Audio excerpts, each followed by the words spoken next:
మాట్లాడుకునేటువంటి మాటలు మీరు వినండి. అరే సిగ్గుందారా మీరు అక్కడికి పోతున్నారు, అక్కడ ఇవన్నీ ఇస్తున్నారు, మరి మా దగ్గర ఎందుకు ఇస్తలేమని చెప్పి అడుగుతున్నారు. మీకు సిగ్గుందా అని చెప్పి అడుగుతున్నారు. అక్కడ రోడ్లు వేయిస్తాను రాత్రి నిలబడి, మరి ఇక్కడ ఎందుకు ఇస్తలేవు? అక్కడ పెన్షన్ రాసిస్తాను, ఇక్కడ ఎందుకు పెన్షన్ రాసిస్తలేవు? అక్కడ దళిత బంధు ఇస్తున్నావు, ఇక్కడ ఎందుకు ఇస్తలేవు అని చెప్పి వాళ్ళు సిగ్గుపడతాను. 100% రాబోయే కాలంలో ఇక్కడ ఎవరైతే ఇట్లాంటి నీచాన్ని కొడగడుతున్నారో వాళ్ళ భర్తం కూడా కాన్స్టిట్యున్సీలో ఆ ప్రజలే పట్టబోతున్నారు. దాన్ని ఎవరు ఆపలేరు. కాబట్టి హుజరాబాద్ నుండి మా విజ్ఞులు మా ప్రజలందరూ కూడా గమనించుకొని దయచేసి మీ బిడ్డ అయినటువంటి నన్ను కాపాడుకోమని చెప్పి నేను వినమ్రంగా విజ్ఞప్తి చేస్తున్నా.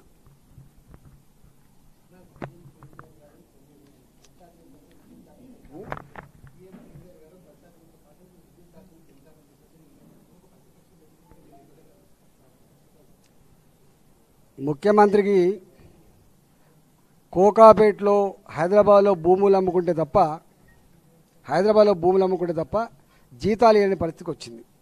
మీరు పెన్షన్లు చూడండి, ముసలిళ్ళ పెన్షన్లు పోయిన నెల రావాల్సిన పెన్షన్లు ఈ నెల ఇప్పటిదాకా రాలే. పోయిన నెల ఫస్ట్ వీక్లో రావాల్సిన పెన్షన్ ఈ నెల కూడా ఇప్పటిదాకా రాలే, ఏదో నిన్న మొన్న వచ్చినాయని చెప్పి అంటున్నారు. అంటే 2 నెలల ఉద్దరబారు నడుస్తుంది పెన్షన్ల విషయంలో. పెన్షన్లు ఇవ్వడానికి డబ్బులు లేవు. జీతాలు ఇవ్వాలంటే ఒక్కొక్క జిల్లాకు ఒక్కొక్కసారి జీతం ఇస్తున్నారు. ఇవాళ ఆర్టీసీకి జీతాలు లేవు.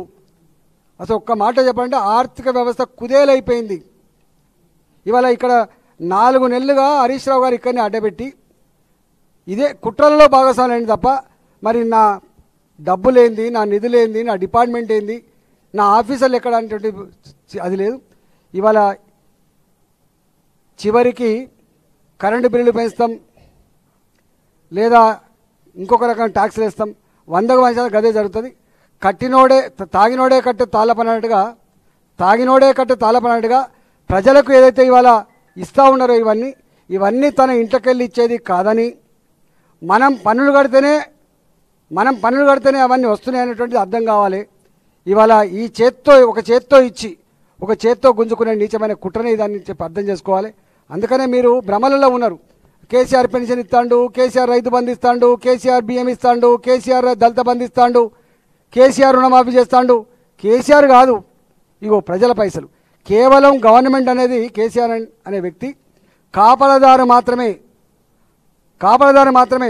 రాష్ట్ర ఖజానాకి కాపలదారు ఈ ప్రభుత్వం, ఆర్థిక మంత్రి. ఆ విషయాన్ని మనం మర్చిపోవద్దు. 100% వీళ్ళ వెకిలి చేష్టల వల్ల, వీళ్ళ చిల్లర పద్ధతుల వల్ల, వీళ్ళ షార్ట్ సైట్ వల్ల ఇవాళ రాష్ట్రం అప్పుల పాలైపోయింది, అధోగత పాలైపోయింది. భూముల అమ్మకం తప్ప, పన్నులు పెంచి మన మీద భారం మోపడం తప్ప వాళ్ళకు ఇంకో ప్రత్యామ్నాయం లేదు. అది త్వరలోనే బయటపడబోతుంది.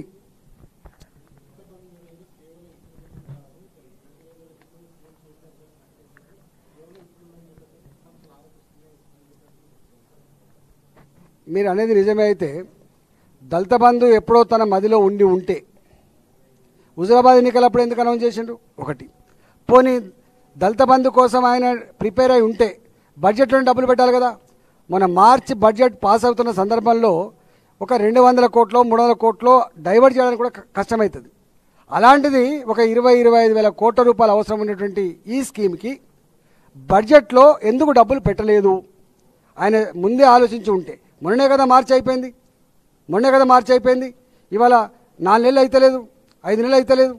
ఇవాళ రెండవది ఏంటంటే, ఒకవేళ నిజంగానే నీది మదిలో ఎప్పుడో పుట్టింది, నువ్వు అమలు చేయాలి, ఎందుకు రాష్ట్ర వ్యాప్తంగా అమలు చేస్తలేవు? అంటే అబద్ధాలు ఆడడం కూడా అతికేటట్టు ఉండాలి కనీసం. అంటే తెలంగాణ ప్రజలు గొర్రెలు, వాళ్ళు తెలంగాణ ప్రజలకు మెదడు ఉండదు, వాళ్ళకు తెలంగాణ ప్రజలు ఏది చెప్పినా కూడా గొర్రెలేక వింటానటువంటి ఒక అహంకారమే కదా నీకు.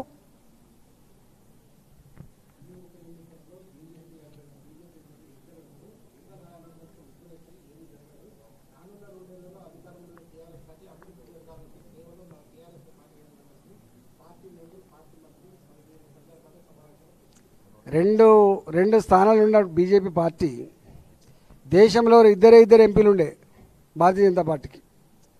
ఇద్దరు 303 అయింది. టీఆర్ఎస్ పార్టీకి 2 ఎంపీలు ఉండే పార్లమెంట్లో తెలంగాణ వచ్చినాడికి. ఇవాళ ఏమైంది? టీఆర్ఎస్ పార్టీకి 7 ఎమ్మెల్యేలు ఉండే 2008లో. ఇవాళ ఏమైపోయింది? ఇవాళ గట్ల లెక్క పెట్టుకుంటే కాళీమాతగా పొగిడించుకున్న ఇందిరాగాంధీ ఓడిపోయింది. కాళీమాత అని చెప్పి ఎవరు ప్రస్తావించిండు? అటల్ బిహారీ వాజ్పేయి అపర కాళీమాత అని చెప్పి పార్లమెంట్లో ప్రకటించిండు. అలాంటి కాళీమాతను ఒడగొట్టింది ఈ దేశం. ఎన్టీ రామారావు, నేను చెప్పబెట్టినా గెలుస్తా అని చెప్పినటువంటి ఎన్టీ రామారావును తెలంగాణ ప్రజలు ఓడగొట్టిండ్రు. గుర్తుపెట్టుకోండి. వీళ్ళ గతి కూడా అంతే ఉంటుంది. వీళ్ళు విర్రెవిగుతున్నారు.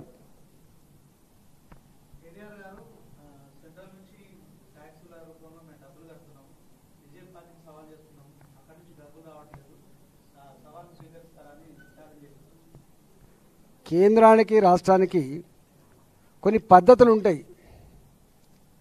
రాజ్యాంగం ఉంది దానికి ఒక సిస్టమ్ ఉంది దానికి. ఆ రాజ్యాంగబద్ధంగా సిస్టమ్ ప్రకారమే వస్తాయి.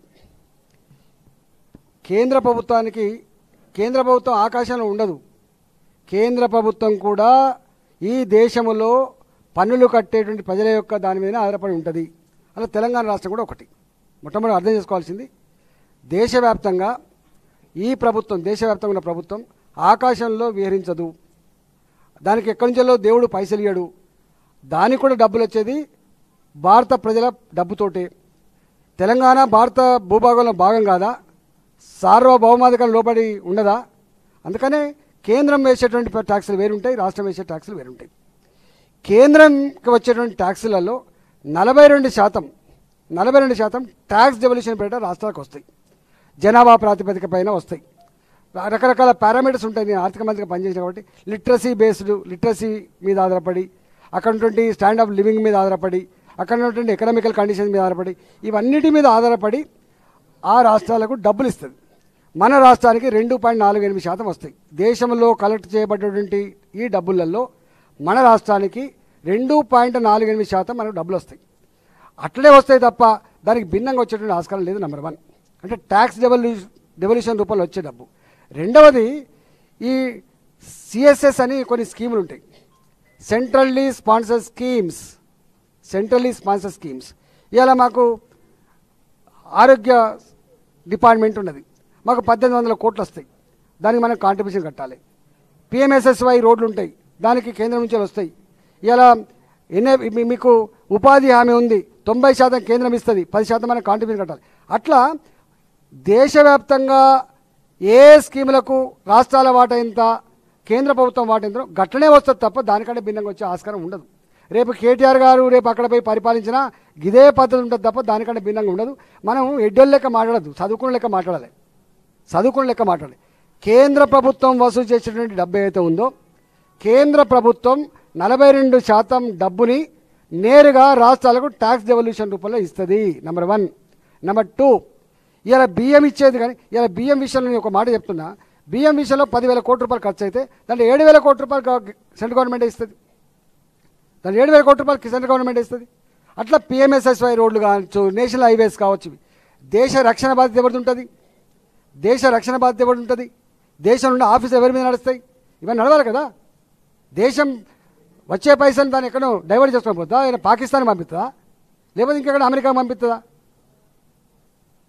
కేంద్రానికి కొన్ని బాధ్యతలు ఉంటాయి, రాష్ట్రాలకు కొన్ని బాధ్యతలు ఉంటాయి. ఇవాళ రక్షణ వ్యవస్థ దేశమే చూస్తుంది, వేరే వాళ్ళు చూసే ఆస్కారం లేదు. ఎడ్యుకేషన్ వ్యవస్థ కాంట్రిబ్యూషన్ మన షేరింగ్లో ఉంటుంది. హెల్త్ వ్యవస్థ షేరింగ్లో ఉంటుంది. ఎక్కువ మట్టుకు కేంద్ర ప్రభుత్వ రాష్ట్ర ప్రభుత్వ షేరింగ్లోనే ఉంటాయి. 60%, 40% కొన్ని స్కీములు ఉంటాయి, 70%, 30% కొన్ని స్కీములు ఉంటాయి, 90%, 10% కొన్ని స్కీములు ఉంటాయి. అట్లనే వస్తుంది తప్ప కేంద్రం పనిగట్టుకొని పగబట్టి వీళ్ళలాగా దుర్మార్గంగా మూర్ఖంగా ఇవాళ ఈ తెలంగాణకి ఇవ్వద్దనే కండిషన్ ఉండదు. నీకు ఇష్టమున్నా లేకపోయినా, నువ్వు ఆమోదించకపోయినా, నువ్వు మోడీ గారికి సపోర్ట్ చేసినా సపోర్ట్ చేయకపోయినా, నువ్వు కేంద్రాన్ని విమర్శించినా నీకు ప్రతి నెల ట్యాక్స్ డెవల్యూషన్ ఫస్ట్ వీక్లో పడుతుంది. దానికి సంబంధం లేదు. సిఎస్ఎస్ స్కీమ్స్ కూడా బడ్జెట్లో బాధ్యత అలకటి చేస్తారు. తెలంగాణ రాష్ట్రానికి హెల్త్లో గింత లాస్ట్ టైం ఖర్చు పెట్టింది, గింత ఇస్తామని, తెలంగాణ రాష్ట్రానికి బియ్యానికి గింత ఇస్తామని ఉంటాయి ముందు.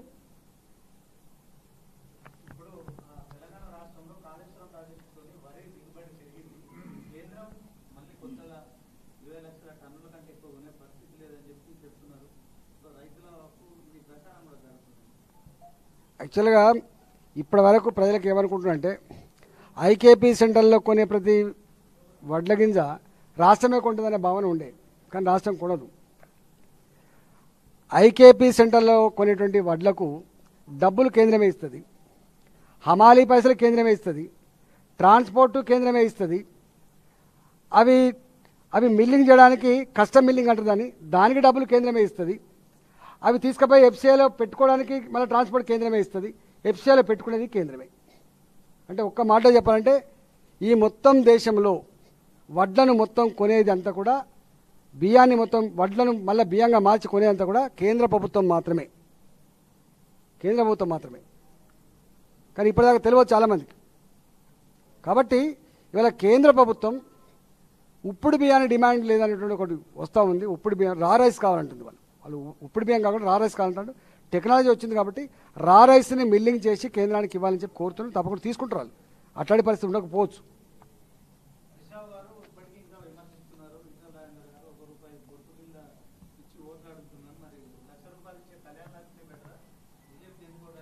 అరే కళ్యాణలక్ష్మి తాత జాగిరా కళ్యాణ లక్ష్మి.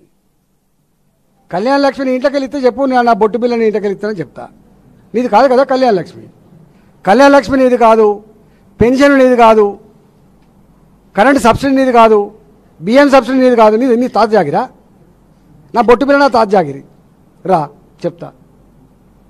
అరే ఎంత టూ మచ్ అంటే. రెండవది 2 గుంటలున్న వాడికి 200 ఎకరాలు అంటాడు.